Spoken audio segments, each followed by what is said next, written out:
Aku akan tambahi bawang. 電線咧 Jangan lupa 係將佢剪多咗啦，佢有機會一來係鬆脱啦，二來咧就係嗰個嘅導電能力係少咗咧，佢有機會個接觸面咧係會嗰個溫度會升高，咁長時間嘅話咧，唔排除有機會咧係會導致火警嘅。 除咗內地銷售版本電器同樣用香港電壓係220伏特，但係日本就係100伏特。工程師提醒用其他地區出品嘅電器，除咗要留意插頭唔一樣，亦都要睇下係咪支援香港嘅電壓。我翻到香港，我就買個火牛啦，就將嗰個嘅香港嘅電壓即係220伏，將透過一個火牛或者電壓器，將佢 step down， 即係將佢調整低呢個產品配合咧。 若果係 undersize， 即係嗰個嘅火牛電壓器，佢本身嗰個 capacity 係唔足夠嘅，咁嗰個火牛亦都可能會發熱嘅喎，係應該冇咁進行啦。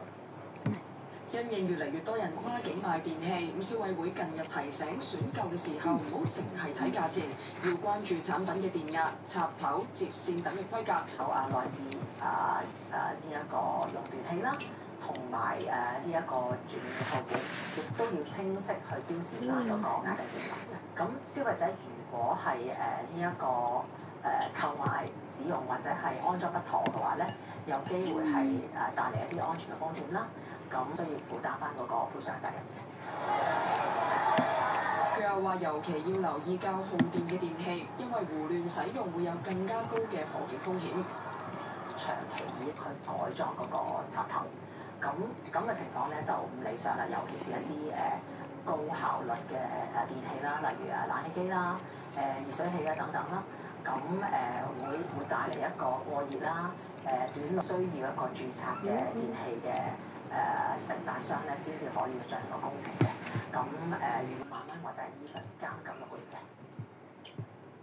食多年睇今集時間夠啦，拜拜。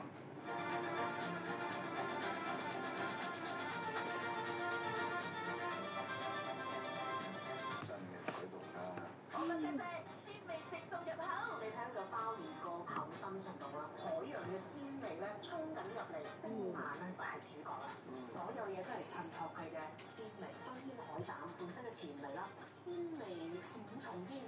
美食新聞報道，今晚8點82號啲應該搞得掂啦。回興綜藝《滴水不漏拯救隊》最後一集，今晚10點半俾出台。信就會好。樂信感冒靈有助退燒、收鼻水。 舒緩感冒帶嚟嘅藥效，令休息更見效。中年好聲音4點要登場。中年好聲音4，我哋嚟啦！分別由美嘉，同樣嚟自5湖4海，潛力無限，等待用歌聲言論夢想舞台。集聯130週年呈現，和興綜藝中年好聲音4，期待眼前一亮。TVB 3大和興劇，港劇新焦點。 主多家巨塔全部一手掌握，明朗一日其實新聞節節。我再講啦，如果我翻嚟嘅話，title 一定冇嚟見。其實覺得佢冇嚟工作。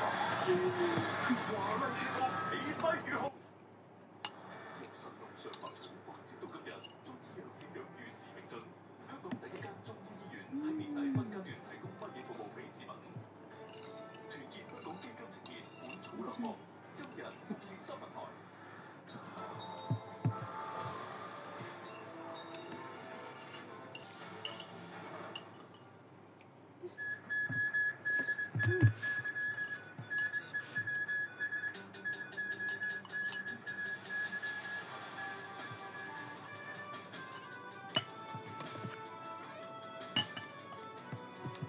Habis nih teman-teman.